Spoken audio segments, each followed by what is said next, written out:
अस्सलाम वालेकुम सजनों, खादों तो बगैर ए साडे सज्जन ने अपनी बरसीम की फसल बड़े ज़बरदस्त तरीके नाल तैयार कर ली है। ए जरा लेंथ वेखो इस दे बरसीम दे फसल दी, और ए जड़ा कट चल रहा ना 6वां कट है, ए छठा कट चल रहा है। इस तो बाद 7वां कट जनाब इन्हें लैना है। ये कहता है कि मैं कोई भी खाद नहीं पाई, मैं जनाब सिर्फ और सिर्फ वर्मी कंपोस्ट पाई है। वर्मी कंपोस्ट सजनों जिमें बनती है उसकी पूरी डिटेल असी चैनल पर शेयर की हुई है।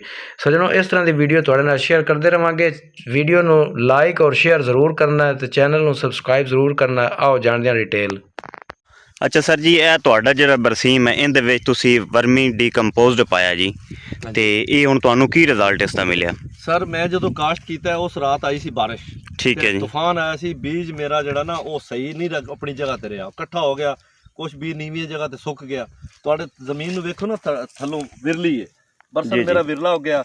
मैं ਇਹਦੇ ਤੇ ਵੀ ਲੇਟ ਪਾਇਆ, ਲੇਕਿਨ ਉਸ ਦੇ ਬਾਵਜੂਦ ਮੇਰਾ ਮਾਸ਼ਾਅੱਲਾ ਲੋਕਾਂ ਦੇ ਬਰਸਨ ਖਤਮ ਹੋਣ ਦੇ ਨਜ਼ਦੀਕ ਆਏ ਨੇ। ਮੇਰਾ 6ਵਾਂ ਲੋ ਚੱਲ 5ਵਾਂ ਲੋ ਚੱਲ ਰਿਹਾ, 6ਵਾਂ ਤਿਆਰ ਹੋ ਰਿਹਾ।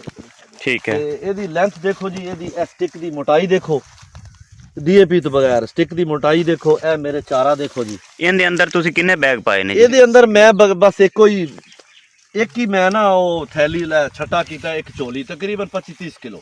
ठीक है जी। 2 ਕਨਾਲ ਦੇ ਵਿੱਚ ਤੇ ਡੀਏਪੀ ਤੋਂ ਤੁਹਾਨੂੰ ਉਹ ਸਸਤੀ ਪਈ ਹੈ? ਬਹੁਤ ਜ਼ਿਆਦਾ ਸਸਤੀ ਪਈ ਹੈ, ਔਰ ਮੈਨੂੰ ਹੁਣ ਤੱਕ ਰਿਜ਼ਲਟ ਮਿਲ ਰਿਹਾ ਹੈ। ਮਾਸ਼ਾਅੱਲਾ ਜ਼ਬਰਦਸਤ ਹੋ ਗਿਆ ਸਰ ਜੀ। ਅੱਜ ਦੀ ਡੇਟ ਕੀ ਹੈ ਜੀ? ਅੱਜ ਦੀ ਡੇਟ ਹੈ ਸਰ 14 ਅਪ੍ਰੈਲ।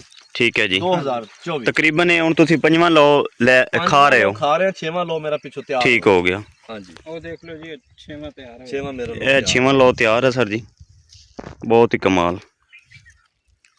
ਇਹ ਹੈਗਾ ਜੀ, ਇਹ ਜੀ ਵਰਮੀ ਕੰਪੋਸਟ ਦਾ ਰਿਜ਼ਲਟ जी ज़बरदस्त हो गया। साडा पैगाम है तमाम किसानों वास्ते कि वो सस्ती तरीन खाद ये जी वर्मी कंपोस्ट इस्तेमाल करन ते अपने पैसे भी बचान ते फसल आला रिजल्ट हासिल बहुत अच्छी हासिल करनगे। जी जी, ये तुहाडे सामने है फसल।